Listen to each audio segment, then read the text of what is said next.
You working, you what? We happy just to work a day. But I'ma slap him till my blood starts circulating. And I should say before I start, you know, one of the terms that is popular in philosophy and the study of aesthetics that I wasn't very hip to till I took Fred's class, a term that he used often was condition of possibility. You know, so-and-so is so-and-so's condition of possibility, or the masses are the condition of possibility for Toussaint's grandeur or Toussaint's failure. And I never thought of that until I took his class. And I have to say that, you know, in different ways, I feel personally that Amiri, who I've been fortunate to be around for a really long time, Theodore, the same thing, and Fred, I consider them conditions of possibility for the interventions I want to make in the world and the work that I do. And I'm very, very grateful, and I think that hopefully, I'm sure that's true for a lot of you in this room, but if it's not, I hope that after this evening you will commit to sort of paying attention and the sort of the labor of study that these thinkers and artists, you know, capture in their day-to-day lives and their work. So I just wanted to say that. And, you know, I wanted to share with you a couple of things in terms of their words and then sort of open it up in terms of a dialogue. I thought it would be the most useful in terms of what we're doing. Fred talks about a lot the Black radical tradition, you know, from in the term, you know, from Cedric Robinson and others. And I found this quote from an interview he did with Charles Rowell, the editor-in-chief of Callaloo, called Words Don't Go There, an interview with Fred Moten. And there's this point in the interview where he says, you know, he says, a deep immersion in the massive theoretical demands and resources of Afro-diasporic art and life. And to me, that is like one of the things that I think is most special and I revere the most about the three, you know, artists, you know, Bill and the two present. That immersion, it's not only the Black radical tradition, but there's a sort of Black radical discipline to it, and that lifelong study and advocacy and socialization of that knowledge is something that continues to inspire me.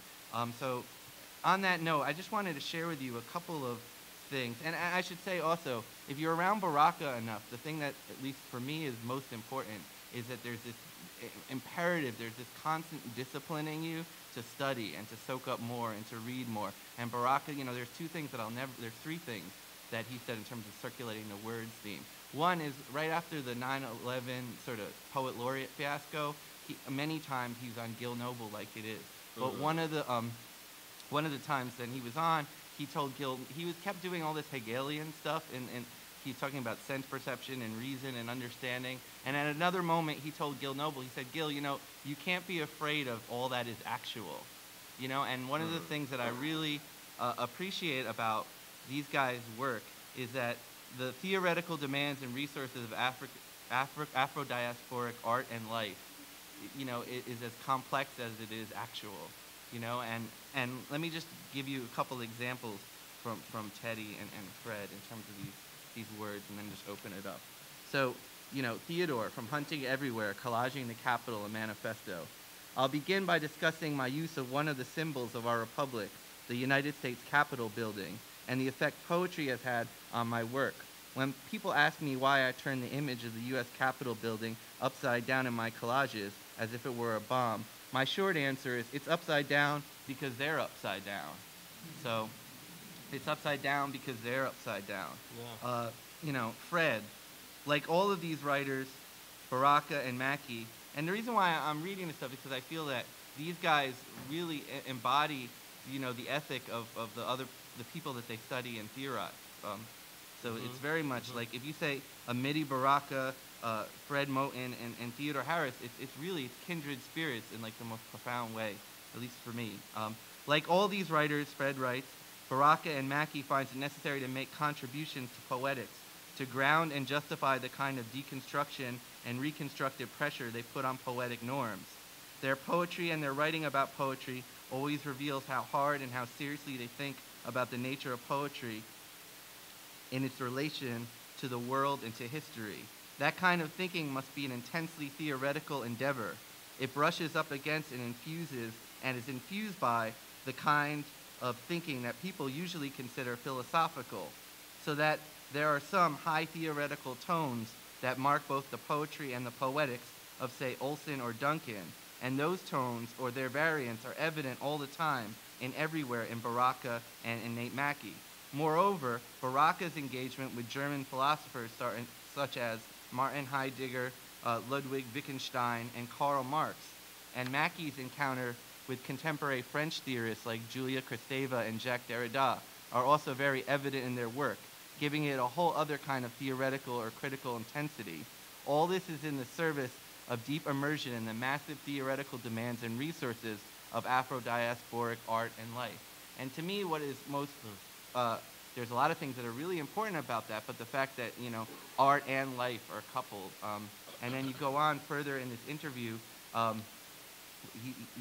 he says, the difference between a poem about Lady Day and a chapter on her in a more properly critical or theoretical text might emerge in the poem's challenge to syntactic or semantic norms. And it's going after a sound that might not get you to where the word, the sentence gets you, but might get you past the words or the sentence's limits, or even better, might take the word or the sentence past its own limits. And then one more from this source, Fred writes, what I love about Schoenberg or Olson is not the same thing as I love about my cousin Reverend L.T. Marx's sermons, but it's something other than that, but it's nothing other than that either. I want my poems to carry that weight, and part of what I do to accomplish this is maintaining a wide range of reference. And you know, and I just want to just add a couple more things. You know, there's Penn Sounds, which I believe is maintained by Charles Bernstein. Right. Yeah, a lot of people, but it's a great resource at Penn in the English department, and it has all these poets archived, and you can download the MP3s. And there's a brilliant Q&A and reading of Fred doing his poetry, and then there's also an essay a paper that he's reading called Black Kant, pronounced Chant, which has to do with a Norman Pritchard poem and a recording and theories about Kant and race. And you know, it's just crazy because like I've been listening to this for so long, or at least since it's been out there, and this is the way. And I hope I do the transcription justice.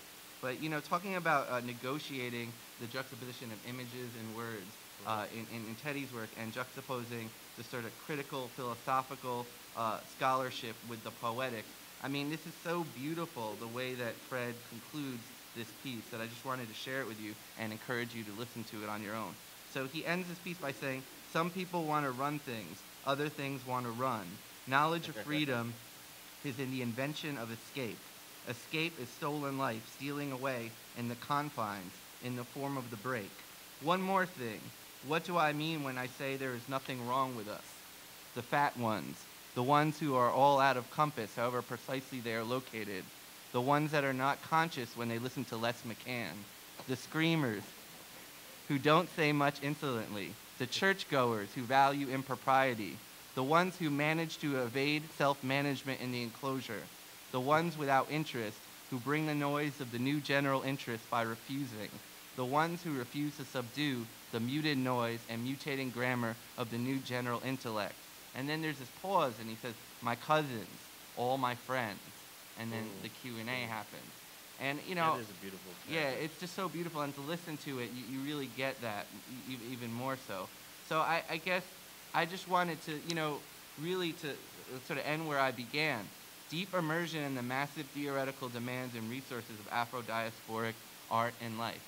In my understanding, you know, and Baraka used to tell us all the time, he said, you know, those of us who care enough about you to see you through this world alive, you come back and serve them. And to me, it's like, as I said, people talk a lot about and theorize a lot about the black radical tradition. And to me, I think of accompanying that or central to that is sort of black radical discipline and the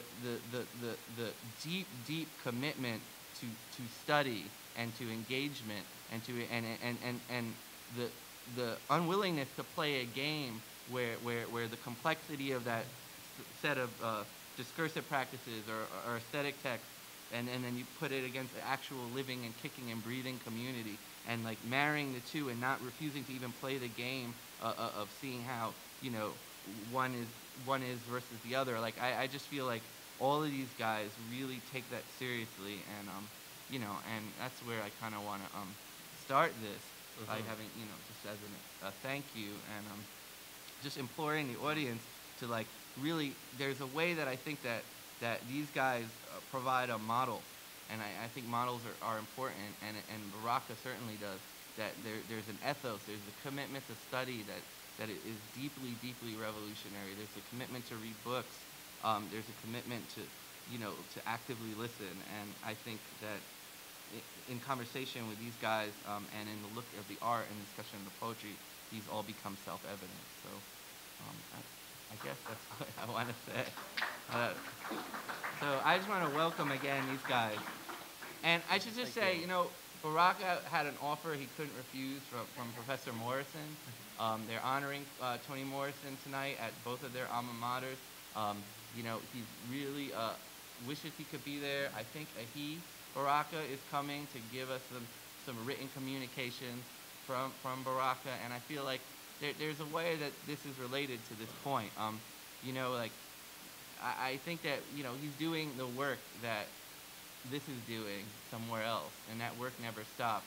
He just got back from Paris doing the Sisyphus Syndrome, which was at the Schomburg a while back. It's an opera that he wrote with Kevin Maynard on Du Bois and Afro-American history, and he just got back from doing it in Paris with Boots Riley from The Coup and David Murray, and I think he got back on Wednesday, and then every day he had a back-to-back speaking engagement, in different places in the Northeast Seaboard, including the Brecht Forum tonight.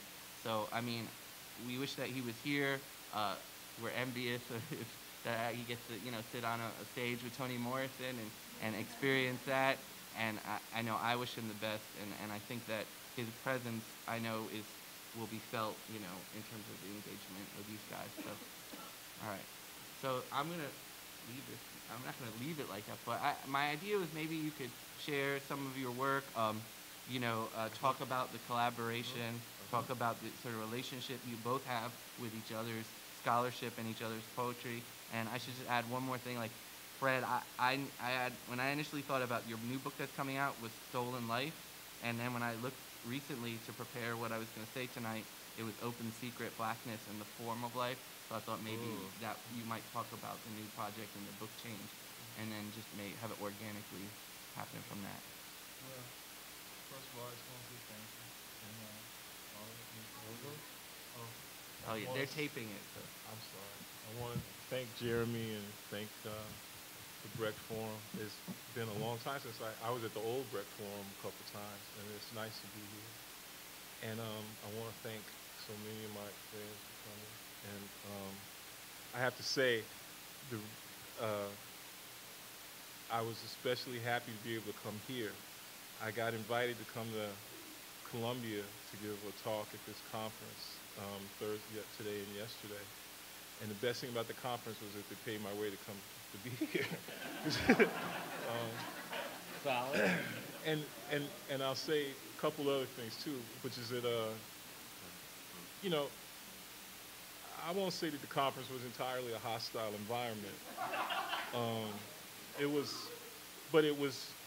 not like this, And I'm looking out and I'm seeing all my friends and friendly faces, and so this feels good, And I'm really happy to be here. And I would also want to say that just picking up on something you mentioned before, that I feel like so many of my conditions of possibility of the stuff I want to do are here. Danny and Bob and Farrah and Max, Daphne, so it's cool. It's nice to be amongst friends.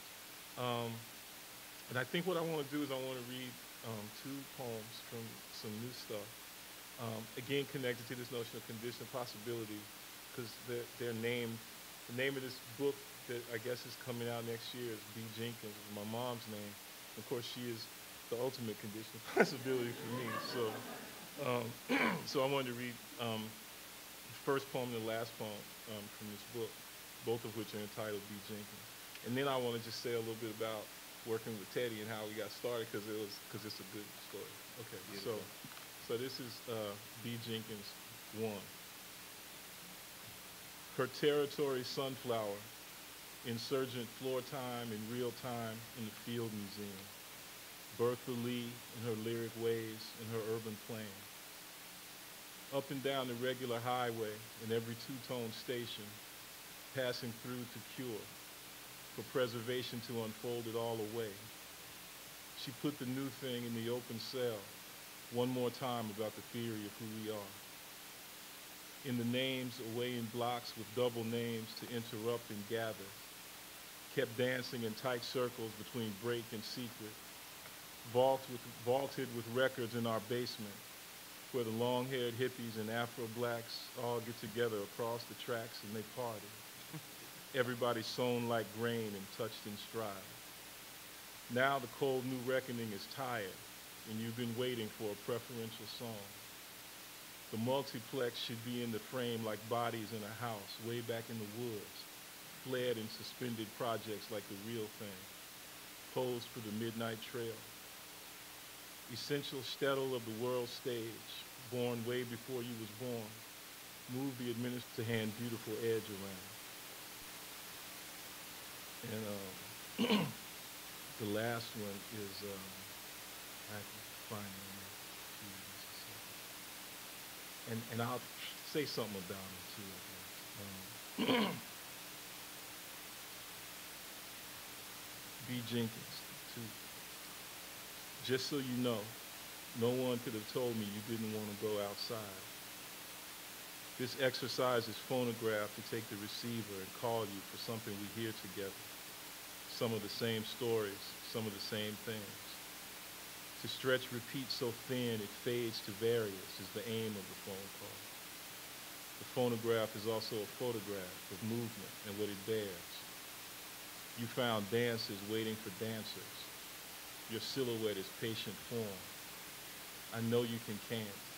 I know you can make it if you try. I'm getting along all right. I say a little prayer. Mama's baby, Sadie Mae. Miss Davis, blue and red. At the duck end, mighty lions roar. You and Bobby Bradford run away together. This earth-toned air is B.C. Marx's Pine Bluff, Arkansas. Asleep in new pajamas at the desert end, to walk Joe Williams' Peaceway home to Waycross. You and me against the world every time we say goodbye. I'll be seeing you in all the unfamiliar places where they till our long advance. This is the cluster song of our romance. Now, beautiful. Yeah. Are you done? Yeah. That's great. That's great. I mean, it's a lot of kind of personal stuff going on, but my mom died like yesterday in 2000. It feels like, and so it's that horrible thing of you just want to talk to him one more time, and then as soon as you would hang up from that impossible phone call, you would just want to talk to him one more time. And but I thought, I remember one time when I was like about a year after she died, and I was listening to Aretha Franklin say a little prayer. There's all this complicated stuff, and everybody has their complicated Oedipal stuff, but I just knew that there was this one person who every day was saying a prayer for me, so that there's this kind of complicated sense of abandonment, after they go. And of course, you haven't been abandoned, but you feel that way. And like the new pajamas at the Desert Inn Hotel is in Las Vegas. That's where I grew up. Okay. And my mom, I didn't grow up in the hotel, but the hotel was there. It's actually gone now. It's like part of my life. I grew up in a hotel. But the old Vegas is all gone. But she was addicted to the music, So I spent many nights in like an overcoat with my pajamas on at like the 12 o'clock show in the lounge. And it was it was in the lounges, not the showrooms where the real musicians would play. Joe Williams was singing in the lounge, On the one hand, you live your life wishing for one more phone call that you're never going to get, but then you have to be thankful for the complete surprise for phone call that you do get. And from there, it became possible eventually for us to figure out and think about how to do something together. And luckily we had a chance to do that. So, but anyway, Yeah. you should. No, since you read that, it made me think about Freddie Hubbard, who just passed away. And I had written this poem for Freddie Hubbard because I grew up with his music. And my mother was a waitress at the Aqua Lounge Jazz Club in Philadelphia for a long time. And she would take me there when she could sneak me in as a baby. And I met Freddie Hubbard twice. Once there, and as an adult in Philly, I guess, at one of the big clubs in Philly later. Him and McCoy Tyner. And so I had to make sure I got up in that dressing room and met Freddie Hubbard. I could not leave that place without meeting him. And so with him passing and going through the things that he did in his life, it meant a lot to me. But I always wondered why I always fixated, not just on him as a musician and everything, but I felt a certain type of closeness because he and my mother would hang out. My mother told me a lot of stories about Freddie coming to Philly at the Aqua Lounge, and she would go hang out with him and do all these things. They would go to New York, come back, all this stuff. Same thing with Art Blakey. But we talked about him the most, and I would hang on the street corners in Philly on 60th and Market Street, and I always talked about Freddie Hubbard, Freddie Hubbard, Freddie this, Freddie that, And so I wrote this poem for Freddie Hubbard. It's like a letter, and I want to read it to you and to remember his memory. On a West Philly street corner for Freddie Hubbard. Dear Mr. Hubbard, today I was standing with some brothers in oceans of broken glass on a West Philly street corner discussing your life in music. That night, I went home and thought of you in the high register of my prayers. I heard your lip reeds were infected, making it impossible for you to play your flugelhorn of fog and memory. Another brother said, addiction kept you out of the studio and in the streets, where I fear I've lost my father, sinking in a syringe of sound on the concrete continent of Spanish Harlem, sweating shadows, dying in the streets with manhole covers for headstones. So what I figured out is that I'm fixated on Freddie Hubbard. Thank you. I'm fixated on Freddie Hubbard, but I'm not thinking enough about my father. You see what I'm saying? I'm thinking about Freddie Hubbard, and I'm getting this thing, and I'm saying, damn, what's up with my father? Why am I not, So I don't want to start going off on that. But you dig what I'm saying? You see where I'm going with that? So just wanted to do that for him. Yeah. Wait, how did the nature of the collaboration enter the conversation?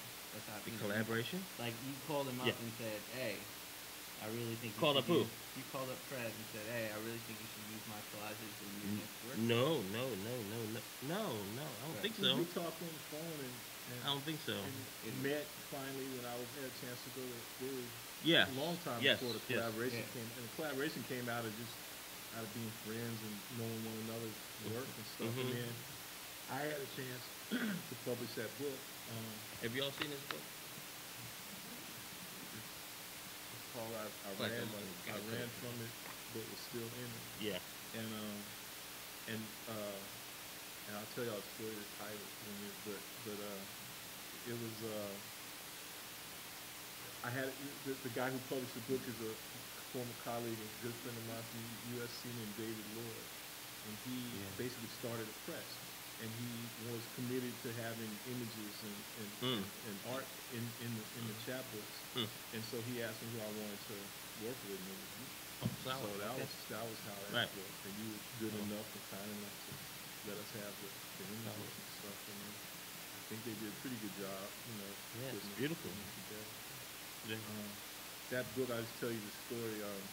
My really good friend of mine in LA, my next door neighbor named John Moore, his uncle passed away, and I went to his uncle's funeral, and his family grew up in Louisiana and New Orleans, and his uncle was talking about, you know, it's kind of a, I don't want to say typical, it was good, but it was typical too, sort of black funeral sermon where there's a little bit of a eulogy about the, you know, the person who died, but then it quickly becomes, you know, did you take out your insurance, you know, because this can happen to you, you know, kind of thing. So he was talking about being in Hurricane Katrina, and he basically said the hurricane was so big I ran from it, but was still in it. Mm. And I thought that's a perfect way to describe the black experience in America. So, and I dig it. Yeah. So I was happy to be there for a bunch of reasons, but to hear him say that, get that poem out of him. Yeah. Manifesto. Oh yeah. I first want to say I thank you all for turning out tonight. I really appreciate seeing all your faces, some of your faces that I've seen but have never met you in person. So I want to thank you so much for coming out here.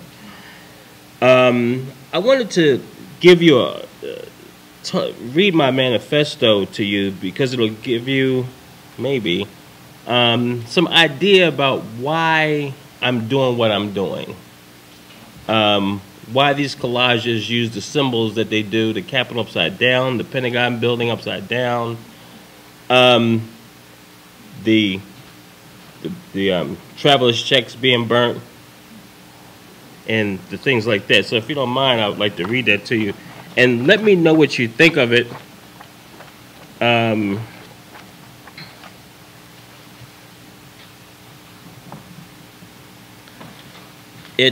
I got to go on what this note may say. Okay. Okay. It starts off with a quote from Randall Robinson, who wrote in his book in the introduction, The Debt, What America Owes to Blacks.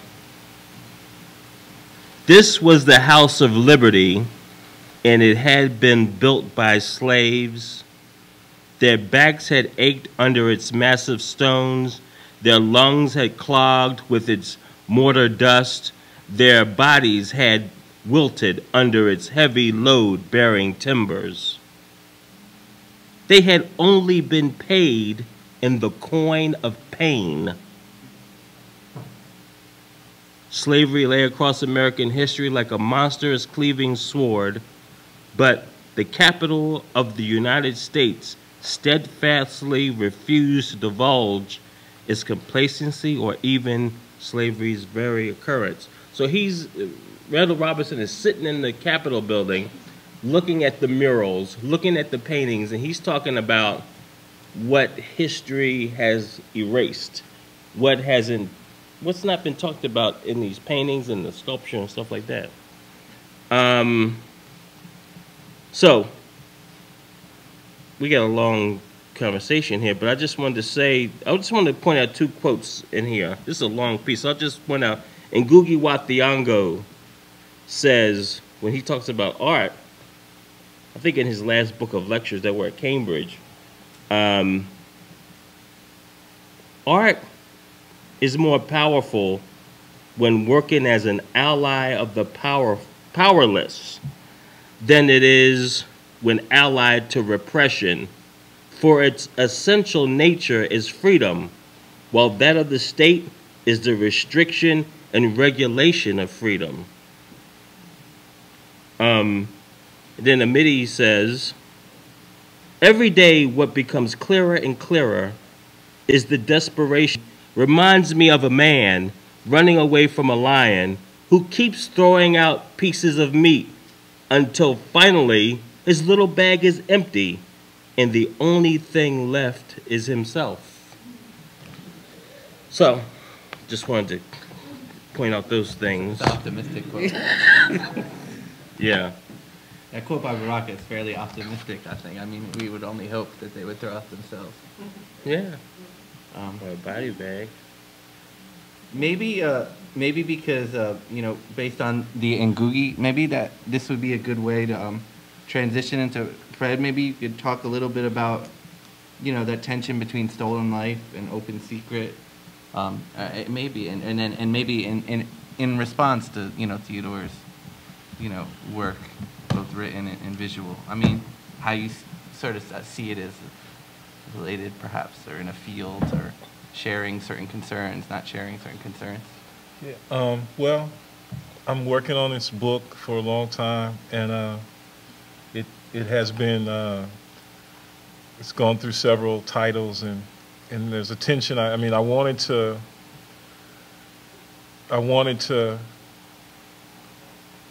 You know, the idea of stolen life has a sort of double edge to it. That you're talking about the way in which life escapes. It steals away. It still manages to survive and to carve out, you know, spaces for itself in spite of the forces of death that are attempting to suppress it. And obviously, this again is a way to think about, you know, Afro-American history, and Afro-diasporic history, but also stolen life, as in life that got stolen, taken away, but also accumulated, you know, and appropriated and expropriated. And so I was trying to get at something with those things, but then I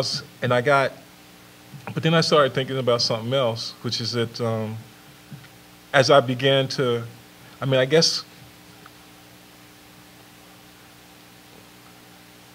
you know, the tension between coming to grips with the unthinkable brutality of the history that we live,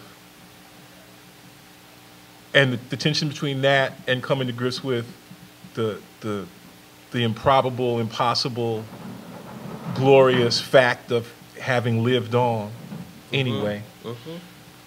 That tension is always at the heart of, you know, the work that I know a lot of folks in here do. And but I guess I've always felt that that for me at least, there's got to be an infinitesimal but definite preference for the second part of that. You know, as much as I think it's important to talk about and to describe, especially against the forces of such a massive historical denial of those things, what's more important, finally, even if it's just by the most small, immeasurable weight, is to affirm that you know, we have done something here. And so, and not only that we have done something, but that we have done it, you know, surreptitiously, secretly, under duress, out in the woods, you know, in hiding, you know. But at the same time, we have done it in such a way that it has always been with a kind of generosity that it is open. It's a secret, but it's an open secret. It's there for whoever. My grandmother used to always sing this song, the Holy Ghost that Jesus is giving away. You know, and this is, everybody can have this, you know. It only exists for us insofar as it's this, that it shows up for us as that which we give away, you know. And so in the end, that's where I kind of am right now, at least. And so the work is just attempting to, you know, I mean, it's an extension of that, you know, first book in a lot of ways, and picking up on different things. But that's the, I mean, you know, it's the same tension I see in Teddy's work, you know, where it's like, look, you know, how is it? I mean, the question that one always comes back to, for me at least, is that, okay, but there's this history, this massive history of brutality that these collages are indexing. And at the same time, the beauty of the collages always overwhelms and overcomes the brutality that the collages are representing. And that there is this element that is ultimately non-representational in the work, insofar as what the work is as much about as that brutal history is the condition, the possibility of overcoming it, which is played out and shown in you know, in different ways. Wow. And the question then becomes, for me at least, is about black art is how is it that black art across all these generic boundaries manages to figure out a way to represent that unrepresentable thing, namely how it is that we have managed to survive, how it is that we will manage to continue to survive, and how it is that we maintain in that survival, as that survival, a belief in the possibility that we can live another way. Not just a belief, but an optimism. Like Cornel West makes this big distinction between, you know, hope and optimism, and I'm an optimist. I'm not hopeful. I mean, I think I understand why he makes a distinction. I mean, the distinction ultimately, I think, goes back to Leibniz, you know, who basically makes this formulation that, you know, like the famous Candide formulation that this is the best of all possible worlds is really coming out of Leibniz and the monadology. And I always thought, well, of course, you know, and there seems something obscene almost about saying that, obviously, given the way in which people live. But for me, the optimism is not bound up in the actual conditions under which we live. The optimism is bound up in the fact that what it is that we want to get to, we actually have the resources right now to get there. We don't have to be fixed in order to get there. You know, we don't have to be transformed. You know, we don't need anybody telling us about how we do this and how we do that. You know, we don't need no. I mean, I was apprehensive. I'm of course devastated about Mr. Baraka not being here, because he's like my, you know, hero. All right, and just the idea, you know, every once in a while you get a chance to do something that you never dreamed that you'll have a chance to do. It's like be, you know, on a panel with him. It's like beyond my wildest dreams. But I kind of was scared because I kind of figured that if he came and we were both here, we were going to get into it, you know, about the president, you know. Yeah. And you know, and I read that big long essay that you sent me, you know, and I'm like, I'm kind of not having it right now, you know. But and so part of what I mean when I say, you know, that there's nothing wrong with us is we don't need nobody, you know, for electoral reasons, giving us a whole bunch of whack stuff on Father's Day about how we need to be better fathers and so on and so forth. I mean, you know, my father left too, you know, and so it's not like I'm trying to deny the reality of what it is that I think he's referring to. But on the other hand, you know, I mean, I take my kids to the park, and I see lots of good, present white fathers, you know, and I can just see them, and what they're doing is like brutally raising their kids who are going to brutally raise. I mean, you know, just being there ain't all it's cracked up to be, you know. So what's at stake is not a critique of black fathers, but a critique of a certain whack notion of patriarchy, okay, that imposes itself in the country precisely as the inability for folks to stay, okay. So so that's what I mean when I say, you know, that we got what it takes, and optimism is at that level. That insofar as we don't need to be fixed to get where we want to go, then this is the best of all possible worlds, you know. The moment at which we need to be fixed, then I will switch from being optimistic to hopeful that somebody comes and fixes us or something. But I don't. You know, one of the things this is for the recording. One of the things that, Fred, you specified a lot in the classroom and in your scholarship as well, and it's through Castoriadis and through James, I think, primarily, this idea of socialism is already in the factory, you know, and maybe you could.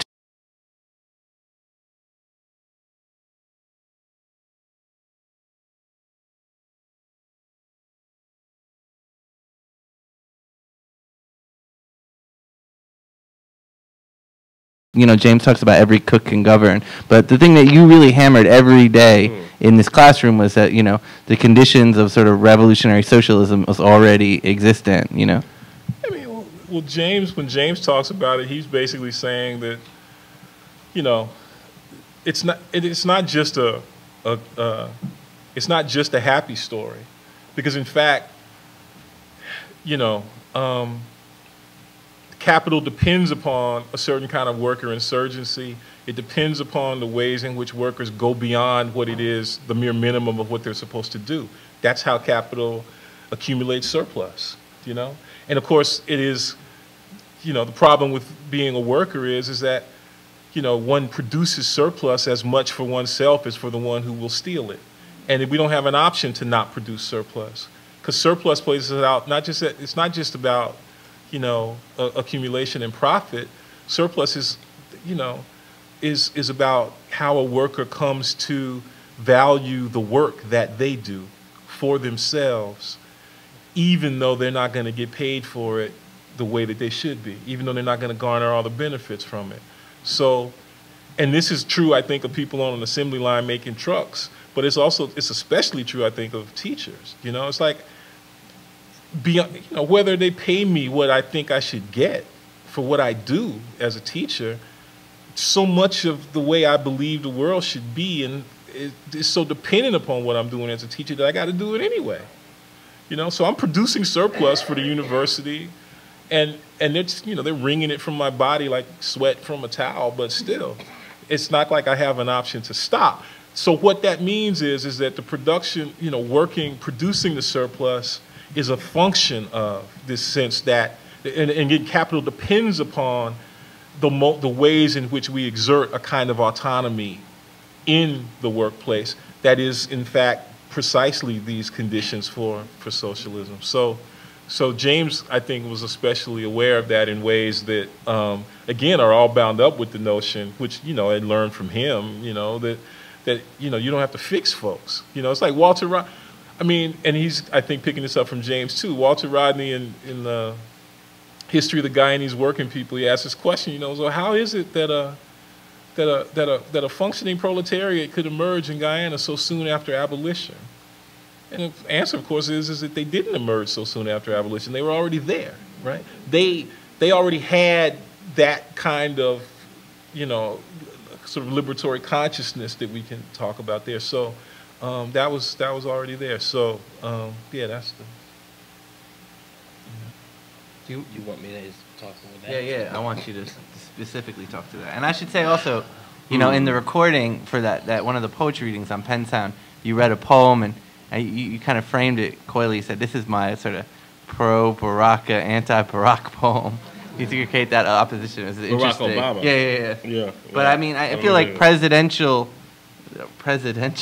imagery, presidential politics figures so heavily vis-a-vis your work, and also other things that Fred said, and certainly as a worker who has surplus value extracted like it's all. I mean, perhaps you want to address specifically those points.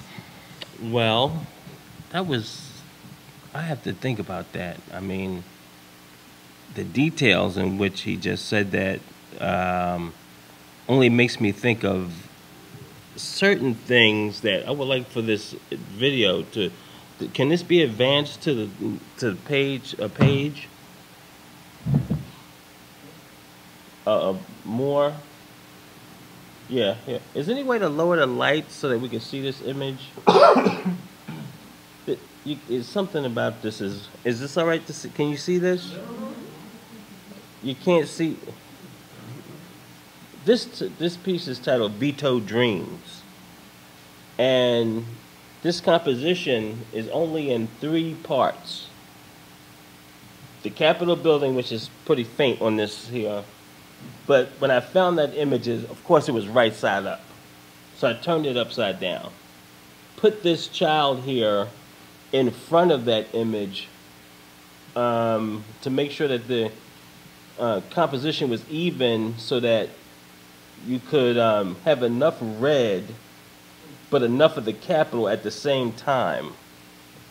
This image was found, you see this kid, he has this handkerchief, this makeshift fabric on his mouth and nose because he's standing in a pile of bodies in Rwanda.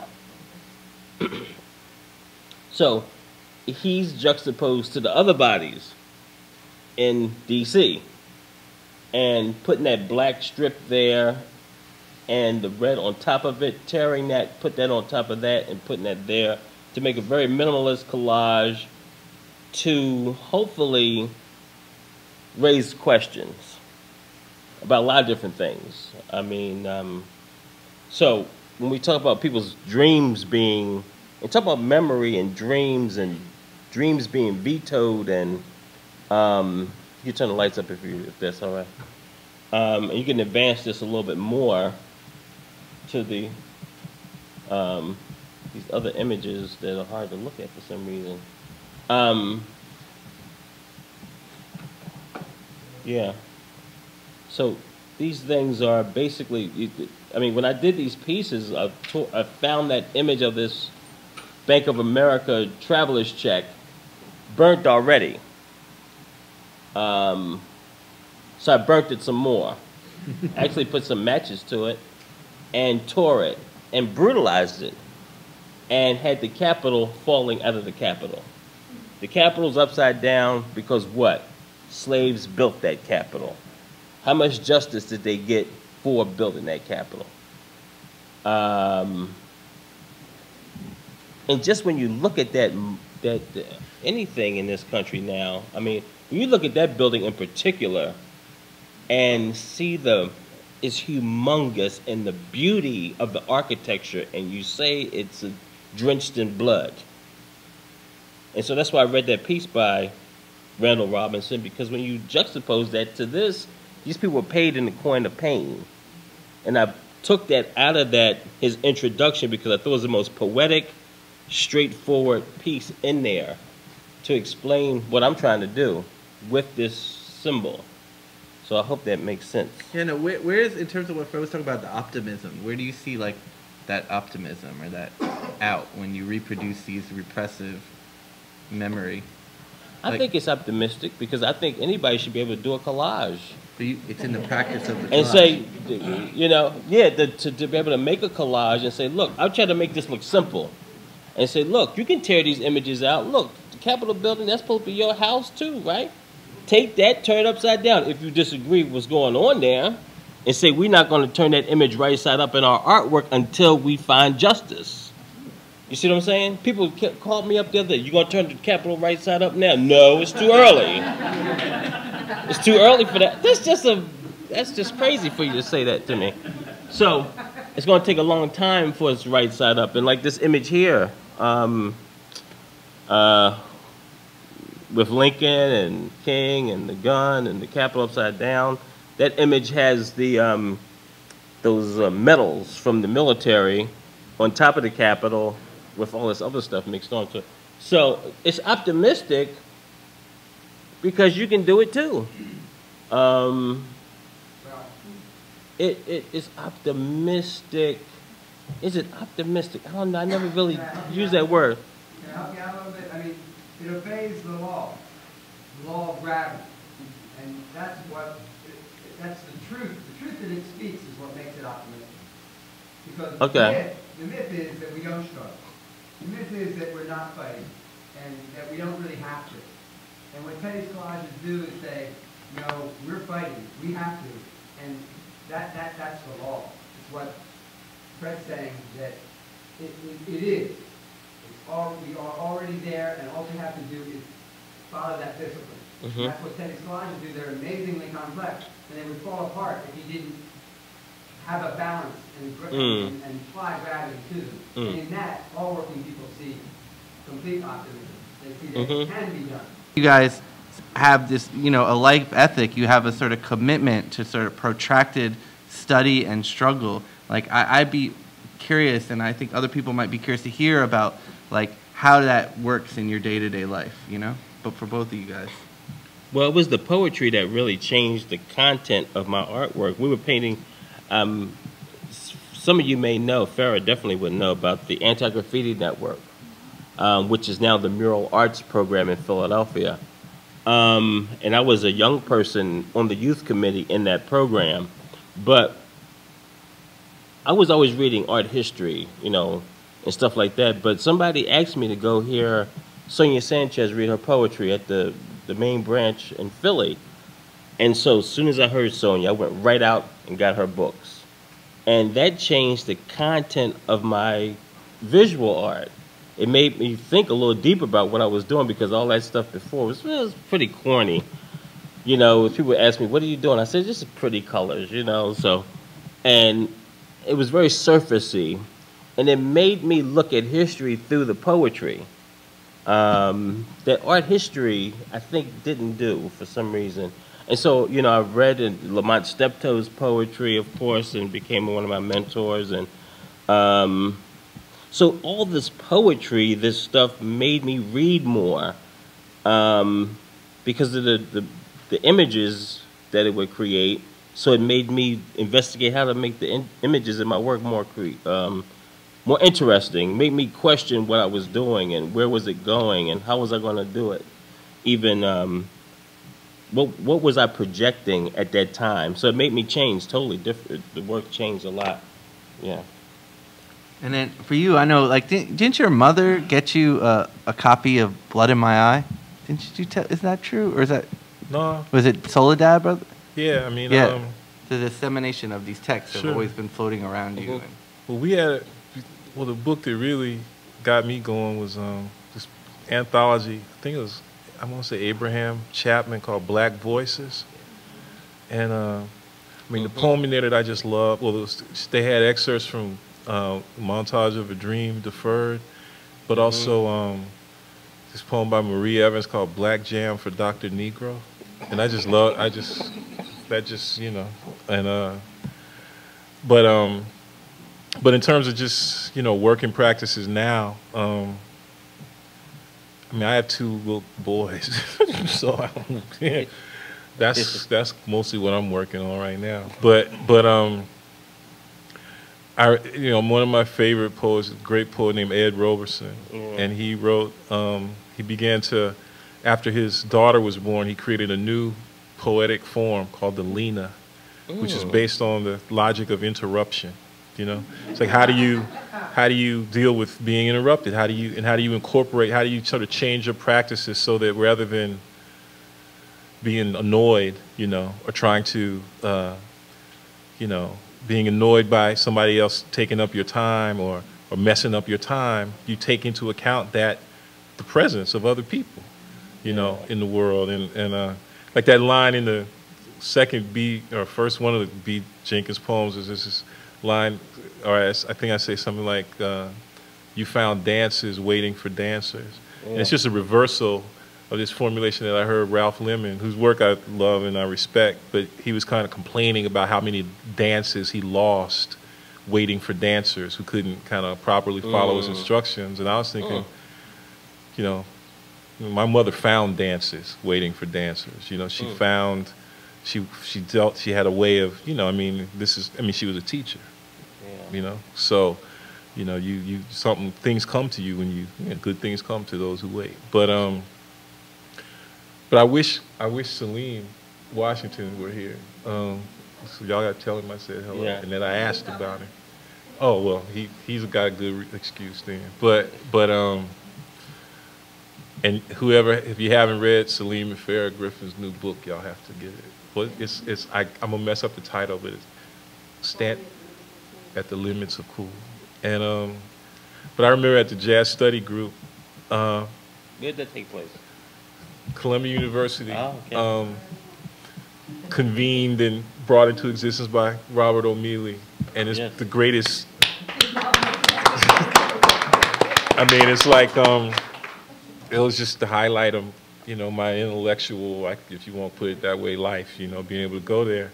And at one of the meetings, Salim made this distinction between freedom and license, and I think that, you know, the whole question is, you know, and it's a very complicated question, okay? Because at this conference I was at Columbia, you know, this sort of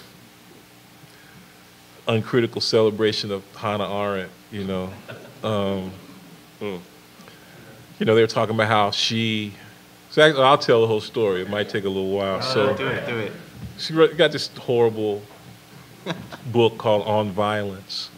And of course, violence is embodied in the figure of the black person, and especially the black student. She's talking about, you know, Columbia stuff in '68. She's like, you know, the student movement wasn't violent until the Black Power movement came in.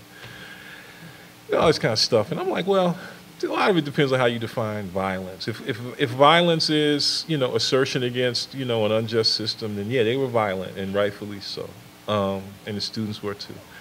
But at a certain point in the book, she makes a distinction between, or she's starting to try and talk about the legitimacy of authority, the necessity of, you know, the necessity of acceding, you know, to authority immediately. An example she uses, and I guess at one point in 1968, on the IRT, there was some kind of incident on the train at 110th Street, and the police comes and trying to evacuate people from the train, and people were like not getting off the train, and they wouldn't go up. And she says, this is a classic example of how the refusal, to submit to authority in a proper moment, basically, disrupts, the polity. And I'm like, so it's 110th Street, okay? So it's always the bad black example. Like, we know what can happen on subways. If the police come and tell you to do something, your best bet is probably not to do it, especially if you're in numbers. So what's at stake is a possibility of a new thought about what the relationship is between freedom and authority. She thought these things were compatible in such a way that freedom depended upon the submission of yourself to legitimate authority.